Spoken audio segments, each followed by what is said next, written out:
have been interested in having dinner with those truth tellers. Besides, I was enjoying a much-needed rest on a gorgeous Saturday afternoon, lounging by the pool at the President's Golf Club in Bedminster, New Jersey, roughly an hour from New York. Bedminster had been our home for the prior 9 days. I wrote some emails, splashed around in the pool, soaked up the summer sun, and downed a few drinks. The president always urged the staff to take advantage of the facilities at his properties once our work was done. We didn't need much convincing. I was in a tremendous mood. Our trip in mid-August 2019 couldn't have gone more smoothly. The president was happy, the first lady was happy, the senior staff was happy. As his executive assistant, think Mrs. Landingham from the West Wing, I took a great deal of pride in what we accomplished. I was aware of how easily it could have gone the other way. Donald Trump, you see, never looks forward to being away from the White House for more than a couple of days. He is frustrated by the image of him that has been spread by the press, shocking, I know, that he doesn't work very hard. Add that to its long list of lies. He works extremely hard.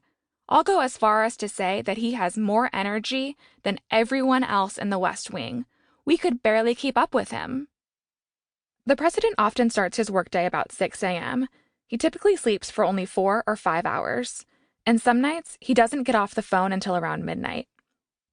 He believes in returning everyone's call, and I mean everyone. I can't imagine there has been anyone in that office who has made himself more available. Furthermore, he adores everything about the White House, which is why it is outrageous that people suggest he doesn't enjoy being president. He enjoys it very much. This is someone who didn't need the job, who took it on only because he loves his country and believed he was the right man to turn things around. He could have gone on as the celebrity he had been for most of his adult life, admired for the most part, and no one would have given it a second thought. Instead, he ran for president, the most demanding job in the world, against overwhelming odds, and put his legacy on the line. The history of the institution itself is never lost on him. When he had a guest in the Oval Office, he often told me, "Madeleine, get the picture of John John." He was referring to the famous photo from the early 1960s of President John F. Kennedy's 2-year-old son, John John, playing under the Resolute desk.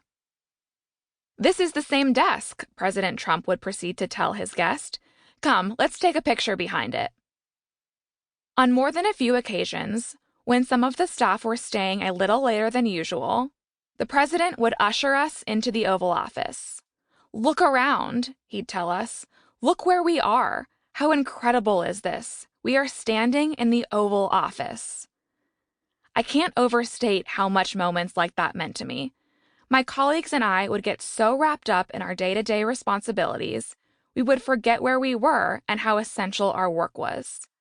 Incredibly, it was our boss, the President of the United States, who had to be the one to remind us. He always appreciated how fortunate he was to be a part of history.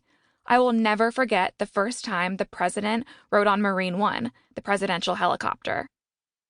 From my office, overlooking the Rose Garden, I watched him as he watched the helicopter land, and then as he made his way from the Oval Office and across the South Lawn to Marine One. He stopped in front of the Marine who was standing guard by the helicopter and gave the most respectful salute.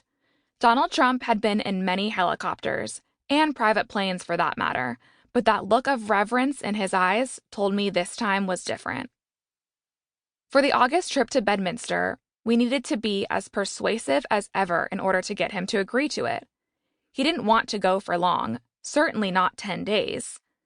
In the summer of 2017, when the West Wing underwent a much-needed renovation, he had gone to his club for 2 weeks and been destroyed by the media.